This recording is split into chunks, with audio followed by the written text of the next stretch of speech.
10 জেলায় শুরু হলো করোনা অ্যান্টিজেন টেস্ট। পরীক্ষার ফল পাওয়া যাবে মাত্র 30 মিনিটেই।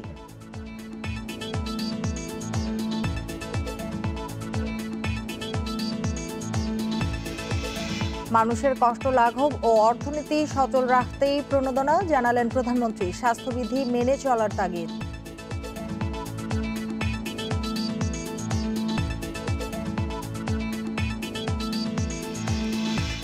ভাসানচরের আবাসন সহ নানা সুবিধায় খুশি রোহিঙ্গারা। কক্সবাজার ক্যাম্পে বিভ্রান্ত করা হয়েছিল, জানালেন তারা।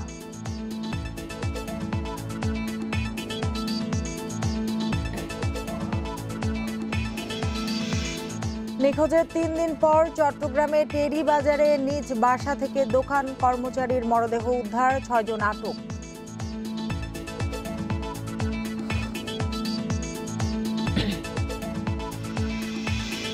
খাগড়াছড়ির মারমাপল্লীতে বর্ণিল আয়োজনে নবান্ন উৎসব। বিপুল দর্শনার্থীর আগমনে পাহাড়ে সাজ সাজ রব।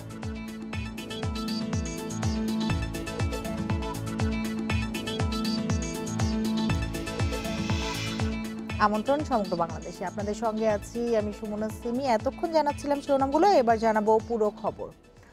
করোনা পরীক্ষার পিসিআর ল্যাব নেই এমন জেলাগুলোর মধ্যে প্রথম ধাপে 10 জেলায় আজ থেকে শুরু হয়েছে করোনার র্যাপিড অ্যান্টিজেন টেস্ট। দ্রুত সময়ে নমুনা পরীক্ষার ফল পেতে এই উদ্যোগ নিয়েছে সরকার। এরই মধ্যে এ কাজের সঙ্গে জড়িতদের প্রশিক্ষণ দিয়েছে আইইডিসিআর। আগে করোনা টেস্টের ব্যবস্থা না থাকায় ভোগান্তি পোহাতে হলেও অ্যান্টিজেন পরীক্ষা শুরু হওয়ায় খুশি সাধারণ মানুষ।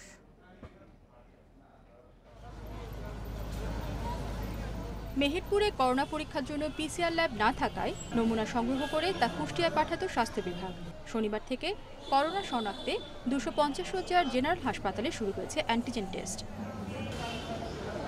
প্রথম দিনে করোনা পরীক্ষার জন্য নির্দিষ্ট বুথে আসেন জ্বর, সর্দি, কাশি আক্রান্ত অনেকেই। প্রথম ধাপে 500 কিট সরবরাহ করা হয়েছে মেহেরপুরে। জ্বর, সর্দি, কাশি এই ধরনের রোগ নিয়ে যারা আসবে তাদেরকে আমরা এই পরীক্ষার আওতায় নিয়ে আসবো। যদি পজিটিভ হয় তাকে আমরা কনফার্ম হিসাবে চিহ্নিত করে সেবার আওতায় নিয়ে আসবো, চিকিৎসার আওতায় নিয়ে আসবো। আর যদি নেগেটিভ হয় তখন আমরা আরো কনফার্মেশন করার জন্য আরটিপিসিআর ল্যাবে পাঠাবো। গাইবান্ধা, মুন্সিগঞ্জ, পঞ্চগড়, মাদারীপুর, ব্রাহ্মণবাড়িয়া, যশোর, জয়পুরহাট ও পটুয়াখালীতেও শুরু হয়েছে অ্যান্টিজেন টেস্ট। এসব জেলায় আগে করোনা টেস্টের ব্যবস্থা না থাকায় ভোগান্তি পোহাতে হতো সাধারণ মানুষকে। অ্যান্টিজেন পরীক্ষা শুরু হওয়ায় কম সময়ে সহজেই করোনা সংক্রমণের বিষয়ে জানতে পারবেন তারা। যারা টেস্ট করছে তারা 1 সপ্তাহ 15 দিন ঘুরে রেজাল্ট নিয়েছে, আর আমরা সাথে সাথে রেজাল্ট পাইতে আছি। আর সেই বরিশাল, ঢাকা আমাদের পাঠানোর দরকার নাই, আমরা এখানেই বসে রিপোর্ট দিতে পারবো। সিলেটে এবছরের এপ্রিল থেকেই পিসিআর এর নমুনা পরীক্ষার ব্যবস্থা করা হয়। এর সাথে যুক্ত হলো অ্যান্টিজেন টেস্টও। ওসমানী মেডিকেল কলেজের তত্ত্বাবধানে এই টেস্ট করাবেন আইইডিসিআর থেকে প্রশিক্ষণপ্রাপ্ত প্যাথোলজিস্টরা। অ্যান্টিজেন টেস্টের আগে আমরা ট্রায়ালও করেছি, আমাদেরকে কিছু টেস্ট কিট দেওয়া হয়েছিল এবং তার আলোকে আজকে থেকে শুরু হচ্ছে সেখানে। এবং আমরা বিশ্ববিদ্যালয়ে বিকালেই আমরা 500 কিট পেয়েছি, আর কি টেস্ট কিট পেয়েছি। মাত্র 100 টাকা দিয়ে অ্যান্টিজেন টেস্ট করানো যাবে নির্ধারিত হাসপাতালে। 20 থেকে 30 মিনিটের মধ্যে মিলবে করোনার ফল। রেশমি নন্দী, ইন্ডিপেন্ডেন্ট নিউজ। অসচেতনতা, মাস্ক ব্যবহারে অনীহা ও স্বাস্থ্যবিধি না মানায় বেশিরভাগ জেলায় বাড়ছে করোনা সংক্রমণ। বাজার, অফিস, যানবাহন সবখানে মাস্ক ছাড়াই ঘুরছে লোকজন। এমনকি সরকারের পক্ষ থেকে নো মাস্ক নো সার্ভিস ঘোষণা করা হলেও সরকারি বিভিন্ন দপ্তরে এর প্রতিফলন নেই। প্রশাসন নানা কর্মসূচি চালালেও এর তেমন প্রভাব নেই জনসাধারণের মধ্যে। দ্বিতীয় ধাপে বাড়ছে করোনা সংক্রমণ। গাজীপুর সিভিল সার্জন অফিসের তথ্য মতে 2 ডিসেম্বর থেকে 24 ঘন্টায় করোনায় আক্রান্ত হয়েছে 39 জন। 3 মাসের মধ্যে শেষ এক সপ্তাহে গাজীপুরে সর্বোচ্চ 219 জন করোনায় আক্রান্ত হয়েছেন। জেলায় এ পর্যন্ত করোনায় মারা গেছেন 87 জন। তবে আক্রান্তের হার বাড়লেও বাড়েনি সচেতনতা। মাস্ক ব্যবহার না করেই বের হচ্ছেন লোকজন। মাস্ক তো পরি কিন্তু খুলে রাখছি, খুলে একটু বাইরে আইছি। সব সময় তো নেই, আজকে একটু মনে ছিল না তো বাইরে চলে আসছিলাম। মানিকগঞ্জে স্বাস্থ্যবিধি না মানায় আগস্ট, সেপ্টেম্বর ও অক্টোবরের চেয়ে নভেম্বরে করোনা আক্রান্তের সংখ্যা বেড়েছে। সরকারি বেসরকারি বিভিন্ন অফিসের সামনে মাস্ক নেই, সেবা নেই স্লোগান থাকলেও তা মানা হয় না। তাড়াতাড়ি আসছি তো, মাল ভর্তি, এটা নেওয়ার জন্য তাড়াতাড়ি আইছি। মাস্ক আছে 2 বেলা করে প্রত্যেকটি উপজেলায়, জেলা সদরে মোবাইল কোর্ট পরিচালিত হচ্ছে এবং সেখানে আমরা মানুষকে জরিমানার থেকেও বেশি তাদের সচেতন করার চেষ্টা করছি এবং তাদেরকে মাস্ক দিয়ে আমরা চেষ্টা করছি যেন তারা এটা ব্যবহার করে। একই অবস্থা নারায়ণগঞ্জেও। বেশিরভাগ মানুষ মানছে না স্বাস্থ্যবিধি। এক সপ্তাহে করোনায় আক্রান্তের সংখ্যাও বেড়েছে। তবে সাভারের প্রশাসনের তৎপরতায় কিছুটা হলেও মাস্কের ব্যবহার বেড়েছে। গাড়ি চালাইছি, তবে এইমাত্র করলাম, নিঃশ্বাস নিয়ে সমস্যা। আমি মাস্ক পরছিলাম, খুলে ফেলছি, মানে নিঃশ্বাস ছাড়তে পারিনি এই কারণে। মাস্কের ব্যবহার নিশ্চিত করার ক্ষেত্রে আমাদের প্রতিবন্ধকতা হচ্ছে যে মানুষজনের সচেতনতার অভাব। কারণ অধিকাংশ মানুষই হচ্ছে যে নিজ থেকে চায় না মাস্ক পরার জন্য, বিভিন্ন অজুহাত দিয়ে থাকেন এবং তারা হঠাৎ করে একটু বিষয়টাকে হালকাভাবেও নিচ্ছেন অনেকে, আমরা দেখতে পাচ্ছি। সারা দেশেই মাস্ক ব্যবহার উদ্বুদ্ধ করতে প্রতিদিনই মামলা ও জরিমানা করা হচ্ছে। তবে সাধারণ মানুষ সচেতন না হলে সংক্রমণ কমানো যাবে না বলছে প্রশাসন। খাদিজাতুল কুবরা, ইন্ডিপেন্ডেন্ট নিউজ ডেস্ক। করোনা মোকাবিলায় শরীয়তপুরে স্বাস্থ্যবিধি ও মাস্ক পরা নিশ্চিতে সচেতনতামূলক বাইসাইকেল র্যালি অনুষ্ঠিত হয়েছে। সকালে শরীয়তপুর সরকারি বালিকা উচ্চ বিদ্যালয় থেকে শুরু হওয়া র্যালিটি বিভিন্ন সড়ক ঘুরে জেলা প্রশাসক কার্যালয়ের সামনে গিয়ে শেষ হয়। জেলা প্রশাসনের আয়োজনে ৩ শতাধিক শিক্ষার্থী এই কর্মসূচিতে অংশ নেন। এ সময় সাধারণ মানুষের মাঝে মাস্ক ও সচেতনতামূলক লিফলেট বিতরণ করা হয়। করোনা মোকাবিলায় সবাইকে বাধ্যতামূলক মাস্ক পরার আহ্বান জানান জেলা প্রশাসক। আইন অমান্যকারীদের বিরুদ্ধে কঠোর শাস্তিমূলক ব্যবস্থা নেওয়ার কথাও জানান তিনি।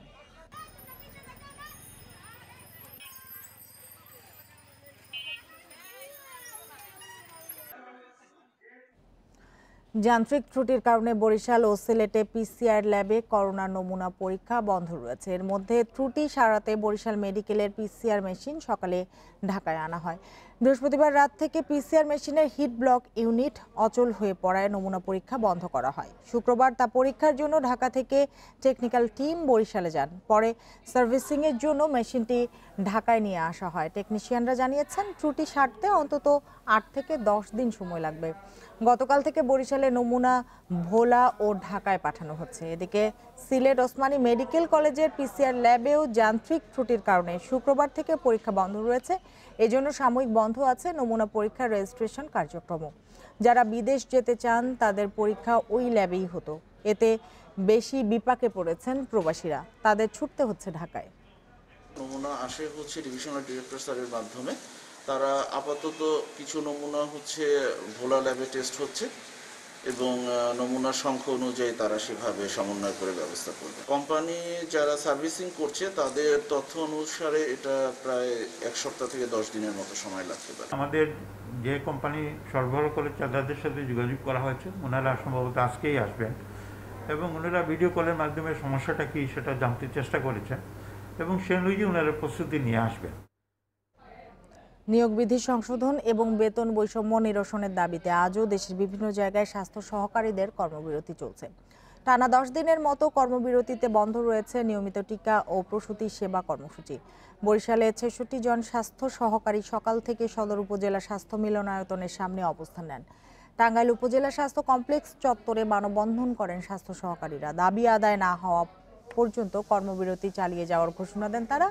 এদিকে আজ পূর্ব নির্ধারিত টিকা দিতে না পেরে অনেক অভিভাবকই ক্ষোভ জানিয়েছেন। 5 দফা দাবিতে স্বাস্থ্য সহকারীদের লাগাতার কর্মবিরতি চলছে ঝিনাইদহ, নাটোর, লক্ষ্মীপুর, নওগাঁ সহ বিভিন্ন জেলায়।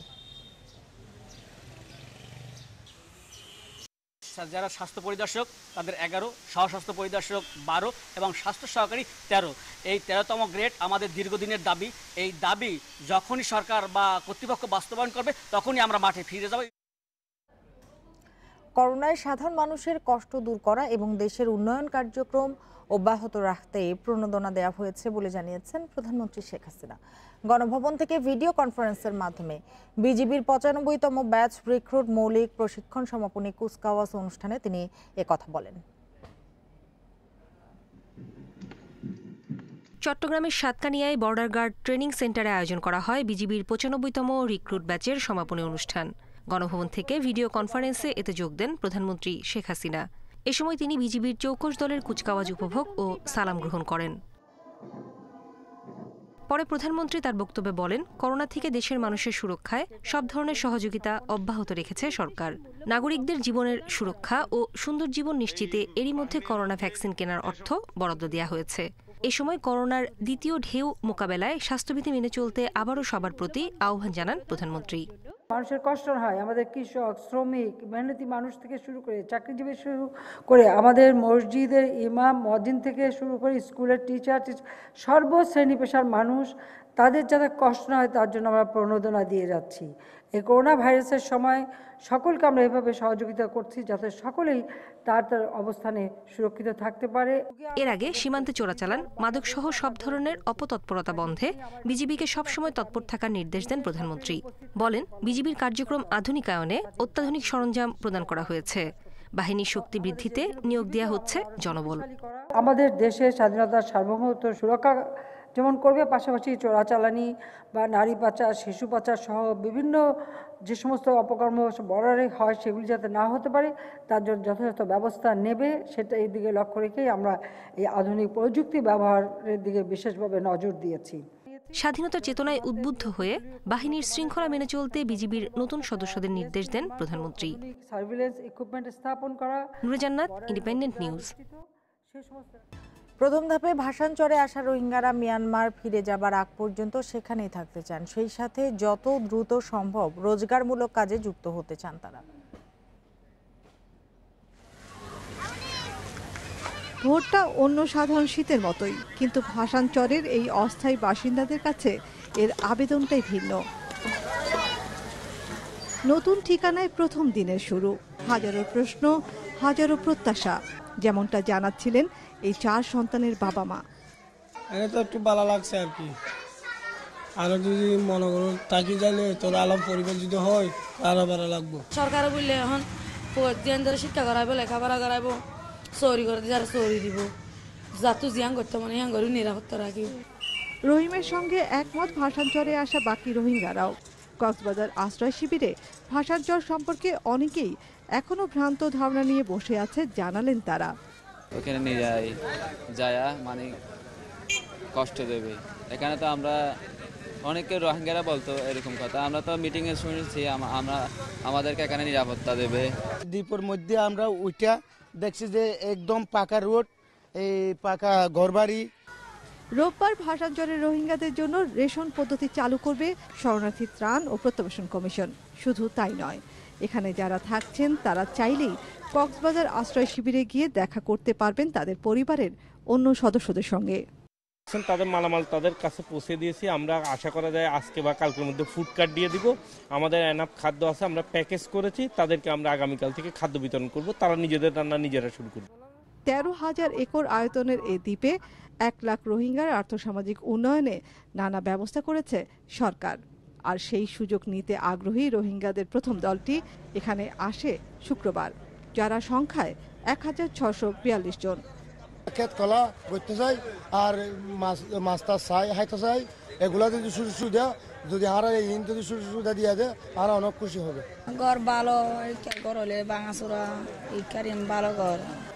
ভাসানচরে রোহিঙ্গাদের নিরাপত্তা নিশ্চিতে কাজ করছে পুলিশ, আনসার, নৌবাহিনী ও কোস্টগার্ড। এই আশ্রয় প্রকল্পে 120টি গুচ্ছগ্রাম বা ক্লাস্টার হাউস আছে। তার মধ্যে প্রথম দলটি থাকছে মাত্র 4টিতে। রোহিঙ্গাদের এই দলটির খাদ্য, বাসস্থান, শিক্ষা এবং স্বাস্থ্যসেবা নিশ্চিত করা হচ্ছে। তবে এখানকার মূল চ্যালেঞ্জ হবে এই দলটিকে আর্থসামাজিক উন্নয়নের সাথে যুক্ত করাটাই। Nafiza Daula, independent news, Bhasanchar, Noakhali. কুষ্টিয়ায় জাতির জনক বঙ্গবন্ধু শেখ মুজিবুর রহমানের নির্মাণাধীন ভাস্কর্য ভেঙে দিয়েছে দুর্বৃত্তরা। শুক্রবার রাতের কোনো এক সময় ভাস্কর্যটি ভাঙচুর করে তারা। গত 13 নভেম্বর কুষ্টিয়া পৌরসভার অর্থায়নে শহরের 5 রাস্তার মোড়ে বঙ্গবন্ধুর ভাস্কর্য নির্মাণ শুরু হয়। শেষ পর্যায়ে ছিল এর নির্মাণ কাজ। সকালে নির্মাণ শ্রমিকরা কাজে যোগ দিয়ে ভাস্কর্যটির উল্লেখযোগ্য অংশ ভাঙা দেখতে পান। কুষ্টিয়া পৌরসভার নির্বাহী প্রকৌশলী রবিউল ইসলাম জানিয়েছেন, 16 ডিসেম্বর ভাস্কর্যটি উদ্বোধনের জন্য প্রস্তুত করা হচ্ছিল। ভাস্কর্য বিরোধীরা এই কাজ করতে পারে বলে ধারণা করা হচ্ছে। Police super SM Tanvir Arafah জানিয়েছেন, সিসিটিভির ফুটেজ এবং ক্রিমিনাল রেকর্ড যাচাই করে ঘটনায় জড়িতদের গ্রেপ্তারের চেষ্টা চলছে। এই ঘটনার প্রতিবাদে বিক্ষোভ মিছিল ও বঙ্গবন্ধুর ভাস্কর্যের পাদদেশে সমাবেশ করেছে বিভিন্ন সংগঠন।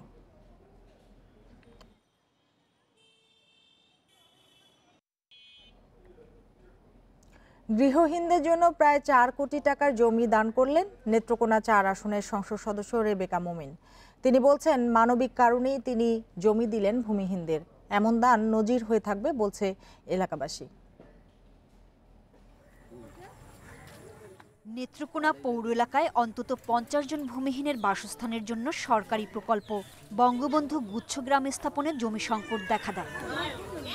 সংকট সমাধানে এগিয়ে আসেন নেত্রকোনা 4 আসন মদন মোহনগঞ্জ ও খালিয়াজুড়ি এলাকার সংসদ সদস্য রেবেকা মোমিন।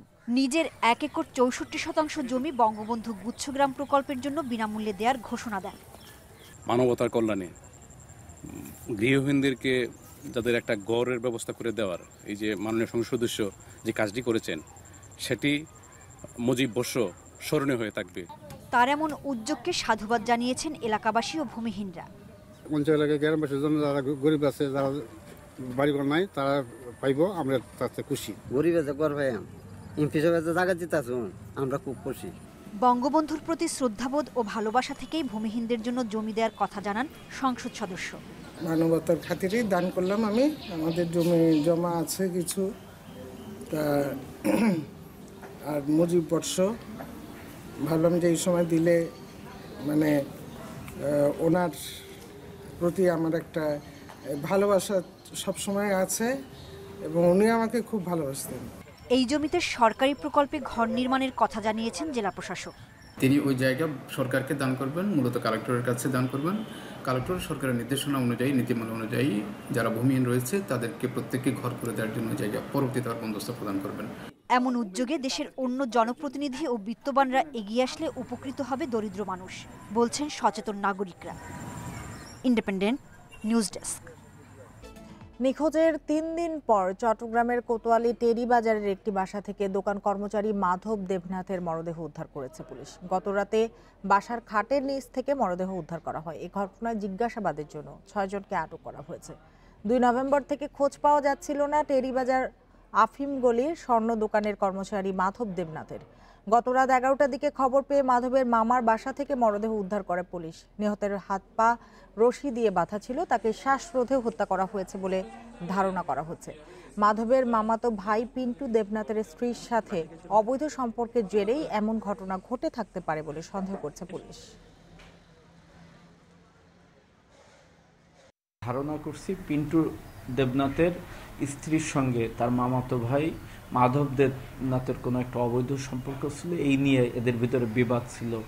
তারই সূত্র ধরে এই হত্যাকাণ্ড ঘটেছে। তা আমরা জিজ্ঞাসাবাদ শেষে আমরা নিশ্চিত হব আসলে কেন, কী কারণে হত্যা করলো এবং কে কে এই ঘটনার সঙ্গে জড়িত। খাগড়াছড়ির রামগড়ে ফেনী নদীর উপর নির্মিত হচ্ছে ভারত বাংলাদেশ মৈত্রী সেতু। ডিসেম্বরের শেষ সপ্তাহে সেতুটি উদ্বোধন করা হবে বলে জানিয়েছেন জেলা প্রশাসক। এতে ভারতের ত্রিপুরা রাজ্যের সঙ্গে চট্টগ্রাম অঞ্চলে সড়ক যোগাযোগ স্থাপন সহ 2 দেশের বাণিজ্যে আরও গতি আসবে বলে আশা করা হচ্ছে। 2015 সালের 6 জুন খাগড়াছড়ির রামগড়ে ফেনী নদীর উপর মৈত্রী সেতু নির্মাণের ভিত্তিপ্রস্তর স্থাপন হয়। 2020 সালের এপ্রিলে কাজ শেষ হওয়ার কথা থাকলেও করোনার কারণে বেশ কয়েক মাস কাজ বন্ধ থাকায় তা সম্ভব হয়নি। তবে সম্প্রতি কাজ শুরু হওয়ায় ডিসেম্বরের শেষ সপ্তাহে সেতুটি উদ্বোধন করা সম্ভব হবে বলে আশা করা হচ্ছে। করোনা মহামারীর কারণে বিভিন্ন জটিলতায় নির্মাণ কাজ কিছুটা বিলম্ব হচ্ছে। আমরা আশা করছি ডিসেম্বর 2020-এর মধ্যে নির্মাণ কাজ সমাপ্ত হবে। ইন্ডিয়ান হাই কমিশন আমাদেরকে জানিয়েছে যে তারা এক্সপেক্ট করছে কাজ শেষ হলে এই বাংলাদেশ ভারত মৈত্রী সেতু এটার শুভ উদ্বোধন করবেন আমাদের 2 দেশের মাননীয় প্রধানমন্ত্রীগণ। সেতু ঘিরে প্রায় 10 একর জমি অধিগ্রহণ করে রামগড় স্থলবন্দর নির্মাণের কাজও এগিয়ে চলছে। এদিকে রামগড় হেয়াকো বারৈয়ারহাট প্রধান সড়ক প্রশস্তকরণের অনুমোদন দিয়েছেন জাতীয় অর্থনৈতিক পরিষদের নির্বাহী কমিটি একনেক। প্রথম 2টি প্রকল্প ইতিমধ্যে প্রত্যাশী সংস্থা সড়ক ও জনপথ বিভাগকে বুঝিয়ে দেওয়া হয়েছে এবং স্থলবন্দর নির্মাণ সংক্রান্ত অধিগ্রহণের কাজ চূড়ান্ত পর্যায়ে। সেতুটি চালু হলে প্রসার ঘটবে ব্যবসা বাণিজ্যের। এতে এলাকার অর্থ সামাজিক অবস্থা পরিবর্তনের আশা স্থানীয়দের। স্থাপনাগুলি নির্মাণ হলে এই এলাকায় বেকার সমস্যা সমাধান হবে এবং স্থানীয় লোকদের অর্থনৈতিকভাবে সমৃদ্ধি ঘটবে। 412 মিটার দীর্ঘ সেতুটি নির্মিত হচ্ছে ভারত সরকারের অর্থায়নে।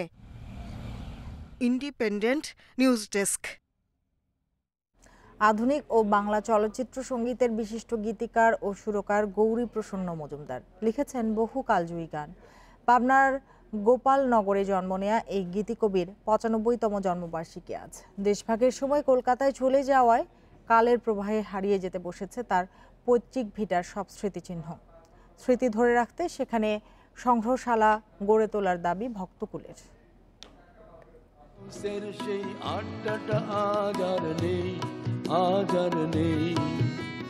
কফি হাউজের সেই আড্ডাটা আজ আর নেই।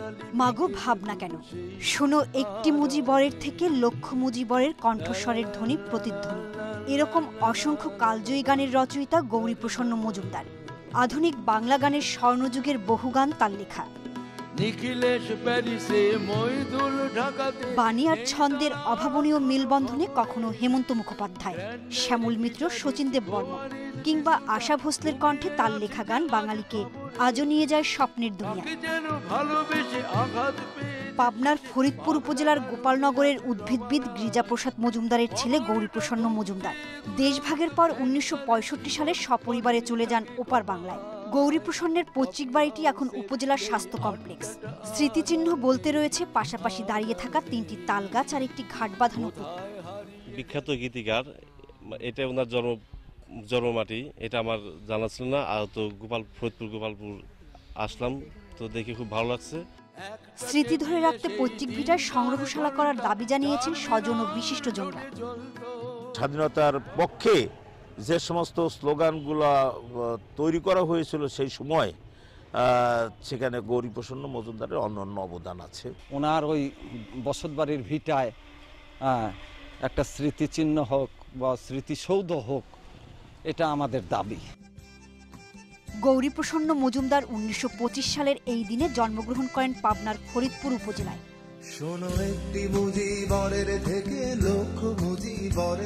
Independent news desk. খাগড়াছড়ির পাহাড়ি পল্লীতে লেগেছে নবান্নের আমেজ। মারমা জনগোষ্ঠী ও স্থানীয় বিভিন্ন সংগঠনের উদ্যোগে আয়োজিত উৎসবে অংশ নিচ্ছেন দূর দূরান্ত থেকে আসা দর্শনার্থীরা। এজন্য পাহাড় জুড়েই সাজ সাজ রব। দুদিনব্যাপী নবান্ন উৎসবের আজই শেষ হচ্ছে দিন। খাগড়াছড়ির মাটিরাঙ্গা বাজার থেকে প্রায় 3 কিলোমিটার দূরের ওয়াচু গ্রাম। দুদিন ধরে এই গ্রামের মারমাপল্লীতে লেগেছে নবান্ন উৎসবের রং। কুয়াশামাখা ভোরে মারমা নারীরা শুরু করে উৎসবের পিঠা বানানোর আয়োজন। ছেচমা পিঠা, ভাপা পিঠা, কলা পিঠা, বাঁশ পিঠা সহ অন্তত 10 ধরনের পিঠা তৈরি করেন তারা। নবান্ন উৎসবের আয়োজনে সামিল হয় গোটা গ্রামের মানুষ। বিভিন্ন রকমের পিঠা উৎসব বানানো হয়েছে এবং অনেক ভালো লাগছে আমার কাছে। পিঠাগুলো অনেক খেয়ে অনেক সুস্বাদু মনে হচ্ছে আর কি।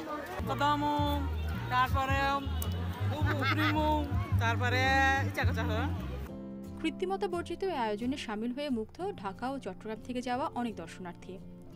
মারমাপাড়ার সমস্ত মানুষজন, সেই সাথে খাগড়াছড়ির বাইরের থেকে ঢাকা, চট্টগ্রাম শহর থেকে অনেকেই এসছেন এই উৎসবটায় সামিল হতে। আমরা যারা শহর থেকে এসেছি আমরা খুবই আনন্দিত।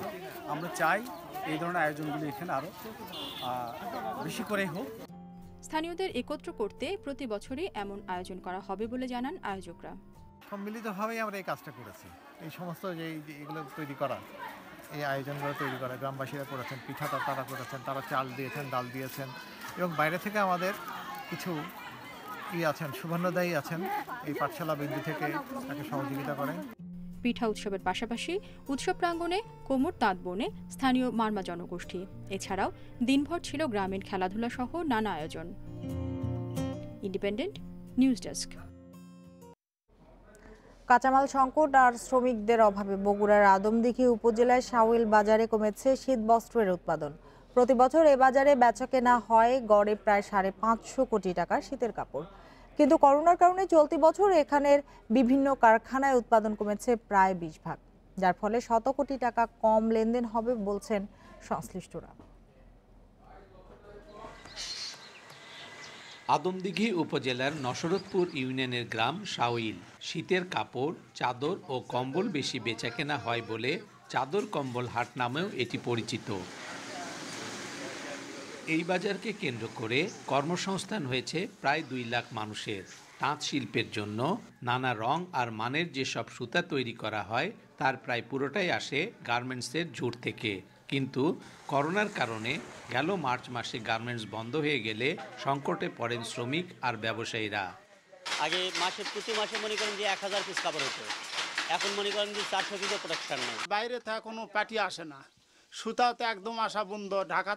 ঢাকা এখান থেকে পার্টি যেতেও পারে না, সুতা আনতেও পারে না। প্রতিবেশী দেশ ভারত, মিয়ানমার সহ দক্ষিণ এশিয়ার অনেক দেশেই আদমদীঘি উপজেলার শাওইল গ্রামে তৈরি শীতবস্ত্রের চাহিদা রয়েছে বলে জানান ব্যবসায়ীরা। তবে এবার সেই বাজার হারানোর শঙ্কা করছেন তারা। করোনার ক্ষতি কাটিয়ে উঠতে সরকারি সহযোগিতার দাবি তাদের। ব্যবসায়িক মহল এই কারণে একটা ক্ষতির সম্মুখীন হয়েছে। তো যদি সরকার ইচ্ছা পোষণ করেন, নিজ উদ্যোগে এখানকার যেগুলো ক্ষুদ্র ব্যবসায়িক আছে তাদের প্রোডাক্ট যদি সরকার রপ্তানির কোনো ব্যবস্থা করতে পারেন এবং পাশাপাশি এদের জন্য কোনো প্রণোদনার যদি ব্যবস্থা করতে পারেন, আমি মনে করি এই ক্ষতি পুষিয়ে ওঠা সম্ভব। প্রায় ৪৫ বছর আগে প্রতিষ্ঠিত শাওইল বাজারের ব্যবসা বাণিজ্য সচল রাখতে সব ধরনের সহযোগিতার কথা জানিয়েছে স্থানীয় প্রশাসন। Hasibur Rahman, independent news, Adamdighi, Bogura. উৎপাদন বাড়াতে প্রকৃত পেঁয়াজ চাষিদের বীজ দেবে সরকার। আগামী মৌসুমের জন্য ইতিমধ্যে 25 কোটি টাকা ছাড়ও করা হয়েছে। কৃষি সম্প্রসারণ অধিদপ্তর বলছে, পেঁয়াজের স্বয়ংসম্পূর্ণতা অর্জনের লক্ষ্যে চাষিদের বীজের পাশাপাশি সারও দেওয়া হবে। তবে প্রকৃত চাষিরাই যেন এই প্রণোদনা পান সে বিষয়ে জোর দেওয়ার তাগিদ কৃষি অর্থনীতিবিদদের। আমদানি নির্ভরতার কারণে 2 বছর ধরে অস্থির পেঁয়াজের বাজার। ভারতের বিকল্প উৎস খোঁজার পাশাপাশি দেশে উৎপাদন বাড়াতে নজর দিচ্ছে সরকার। কৃষি সম্প্রসারণ অধিদপ্তর বলছে, সারা বছরই উৎপাদনের লক্ষ্যে গ্রীষ্মকালীন পেঁয়াজ চাষের উদ্যোগ নেওয়া হয়েছে। কৃষকদের বীজ দেওয়ার পাশাপাশি আধুনিক চাষাবাদের প্রশিক্ষণও দেওয়া হবে। এতে বাড়বে পেঁয়াজের হেক্টর প্রতি উৎপাদন, কমবে আমদানি নির্ভরতা। এতে করে আমাদের এই গতানুগতিক যে পেঁয়াজ আবাদ হয় তার সাথে যোগ করে আমরা এই 50,000 বিঘা জমিকে আবাদ বৃদ্ধির পরিকল্পনা নিয়েছি এবং সেই লক্ষ্যে আমরা কিন্তু সহযোগিতা দিচ্ছি। এখানে একজন কৃষক 1 বিঘা জমির জন্য 20 কেজি ডিএপি এবং 10 কেজি এমও পাবেন। এবারই প্রথম কৃষকদের দেওয়া হচ্ছে পেঁয়াজের বীজ। এই উদ্যোগে সুফল পেতে প্রকৃত চাষি নির্বাচনে তাই সতর্ক হওয়ার পরামর্শ বিশেষজ্ঞদের। একটি বিষয় এখানে খুব বিবেচনায় নেওয়া দরকার, সেটি হচ্ছে যে প্রকৃত কৃষকরা যেন এই প্রণোদনার সুবিধা পায় এবং যে সমস্ত কৃষক বীজ সংগ্রহ করবে তারা যেন পেঁয়াজ উৎপাদন করে, কোনোভাবেই যেন অবহেলা না করে সরকারের এই সুবিধাকে, সেদিকে বিশেষ নজর রাখা দরকার। আগামী মৌসুমে 4,62,000 হেক্টর জমিতে পেঁয়াজ চাষের লক্ষ্যমাত্রা নির্ধারণ করেছে কৃষি মন্ত্রণালয়। এতে 29.5 লাখ টন পেঁয়াজ উৎপাদন হবে বলে আশা মন্ত্রণালয়ের। Shahid Ahmed, independent news, Dhaka. আর এই ছিল আজকের সমগ্র বাংলাদেশে। ইন্ডিপেন্ডেন্ট টেলিভিশনের সব খবর আরো বিস্তারিত জানতে চোখ রাখুন ফেসবুক, ইউটিউব এবং টুইটারে। ধন্যবাদ সবাইকে এতক্ষণ সাথে থাকার জন্য।